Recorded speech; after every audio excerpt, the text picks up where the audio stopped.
Welcome to Laconia, visitor. You're here to learn about Spartan society, yes? Then I won't stop you. My name is Leonidas. I am a king of Sparta. But do not think of me as some idle aristocrat softened by luxury. When Spartans go to war, I stand alongside them, shield to shield. And my spear tastes the same blood as those of my men. Sparta is a glorious place, and you should feel honored to be here. Honored, and perhaps somewhat frightened.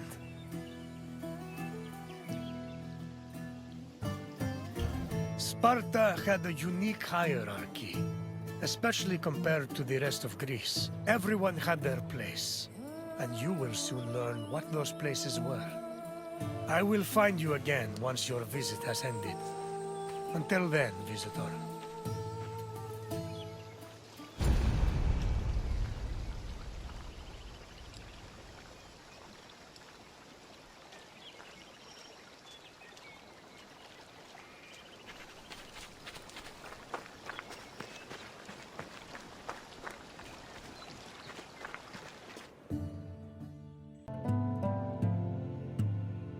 Spartan society was divided into three social classes or groups of people: citizens, perioikoi, and helots.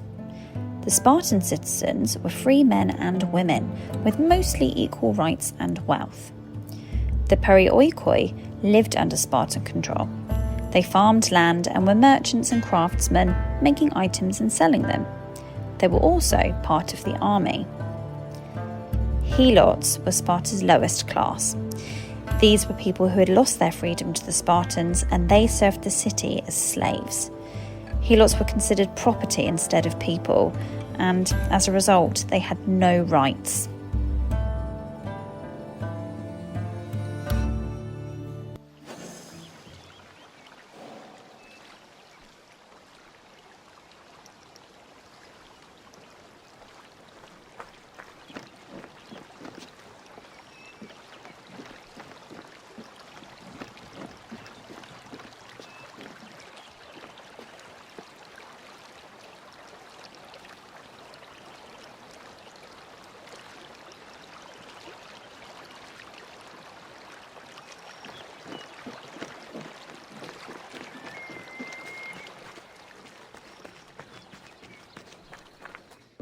Helots made up most of Sparta's population and fitted in somewhere between slavery and freedom, a very difficult life. There were two factors that made Helots different from other slaves.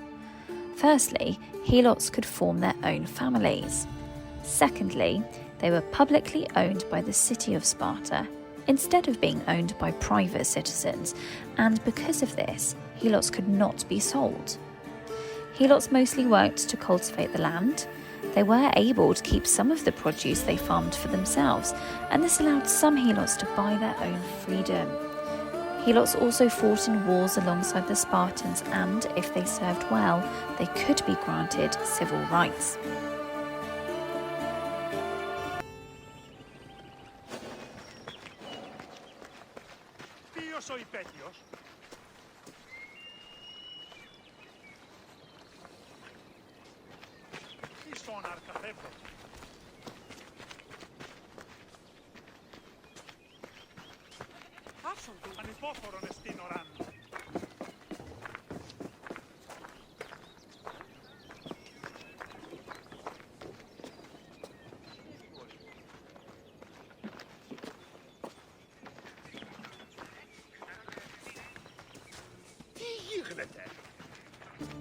It was thought that the ratio of Spartans to perioikoi to helots was approximately 1:3:7. This meant that for each Spartan citizen, there were 3 perioikoi and 7 helots.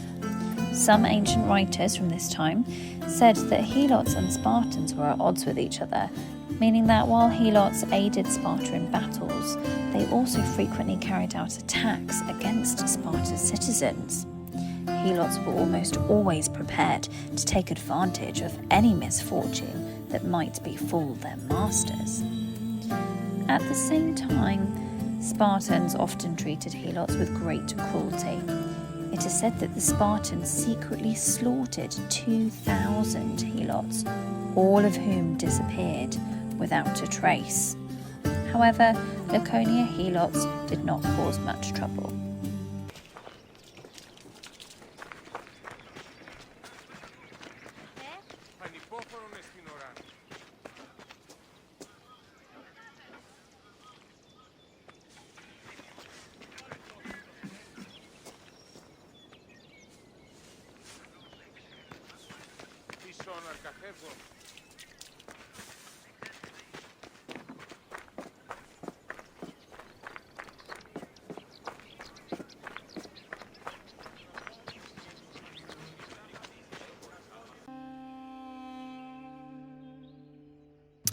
Helots were quite active in the army.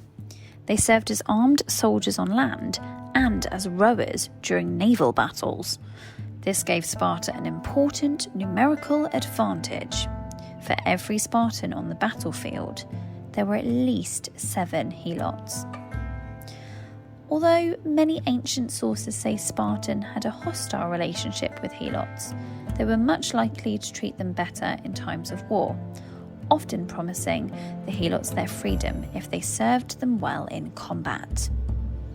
Around the same time, a Spartan general called Brasidas fought a battle alongside 700 helots.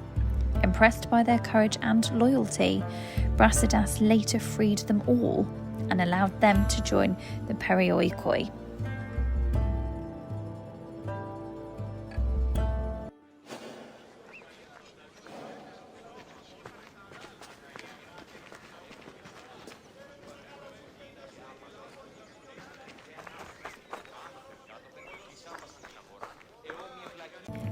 Perioikoi were another group of Sparta's population who lived in the city's surrounding areas.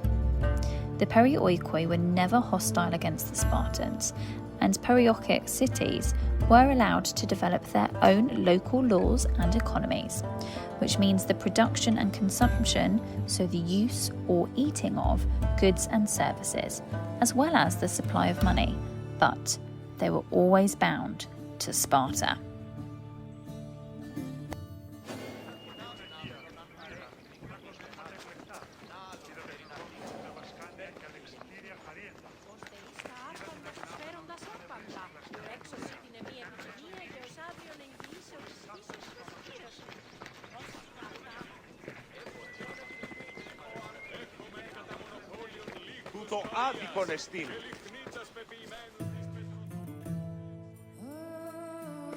I see you've finished.